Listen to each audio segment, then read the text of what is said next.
பாண்டிச்சேரியில 9 வயது சிறுமி மனித மிருகங்களால வேட்டையாடப்பட்டு மிகவும் கொடூரமான முறையில கொலை செய்யப்பட்ட சம்பவம் நாடு முழுக்க மிகப்பெரிய அதிர்ச்சியை ஏற்படுத்தி இருக்கு.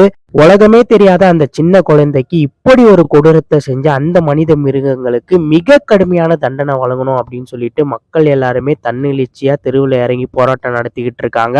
தமிழக வெற்றி கழகம் சார்பாக தலைவர் தளபதி அவர்கள் இந்த கொடுமையான சம்பவத்தை கண்டிச்சு ஒரு கண்டன அறிக்கையும் வெளியிட்டிருக்காரு.